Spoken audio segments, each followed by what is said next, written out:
I'm Dinah. I'm 19, and today I will tell you my story. It all started wonderfully. My friends, Jane, Pete, Jacob, and I went camping, as we often do. We always choose different places to camp. This time, we left the car in the parking lot at the campground, and decided to go deep into the forest, away from people.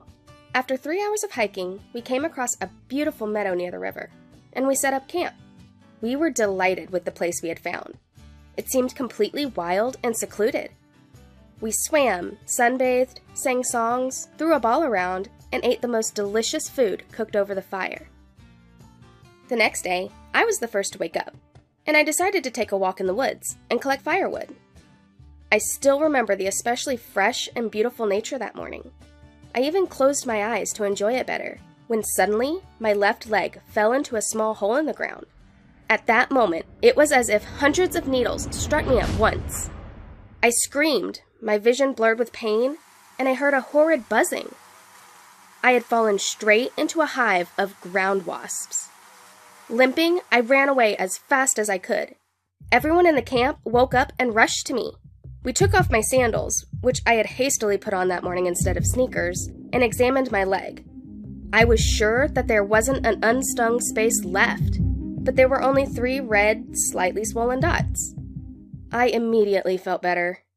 As a child, I often visited my grandfather in an apiary, and stings from bees, and wasps for that matter, were not a first for me. I did not need any medical assistance, and was sure that the pain and itching from 3 bites would go away by themselves. A couple of hours passed. The sun was already baking.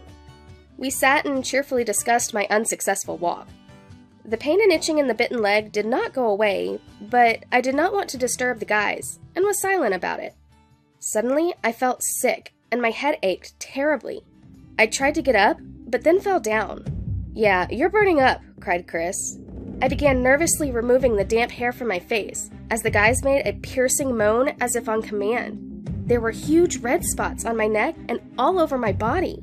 On top of that, new, frightening symptoms began to appear with lightning speed. I had a chill, my eyes became inflamed and reddened, and the swelling from my neck spread to my face. It became clear that we had no time to waste. I had no signal on my phone, which meant that I had to get out of the forest on my own as soon as possible. I couldn't go by myself. My friends took me by the arms and dragged me.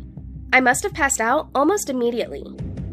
When I came to, I was lying beside a tree all alone. I tried to sit up, but the forest, river, and sky swirled before my eyes in an endless circle. It was difficult for me to breathe, and I did not understand anything. I said, "Chris, Jacob, where are you?"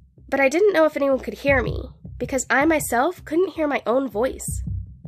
I don't know how much time passed before I realized that I no longer have the strength to endure this pain. I decided to give up and stay on the ground, waiting for the end. I felt life leaving me, and then I flew. That's all. It will be easier now, I thought. But the pain did not pass. It became stronger. The sun began to burn hotter, and I felt that I was no longer floating in the air, but was lying on something solid. I heard voices, and some liquid poured into my mouth. Then they began to smear me with something, first my leg, then my whole body. I could not make out anything. It seemed to me that I had become one big swollen thing. What happened after that, I don't remember. I woke up already in the hospital. My friends said that they didn't have to carry me far before they heard voices. They ran to the sounds, and Chris remained nearby, but near the river so that the others could immediately notice us. Fortunately for us, a fishing boat floated past. One of the fishermen was allergic to insect bites, and in his first aid kit, there were medicines for an allergic reaction to a bite. This saved my life. Don't think that we are done with camping after what happened. Now, we just plan our trips more carefully, and are ready for various unforeseen situations. Always bring along allergy remedies, even if you know that you don't have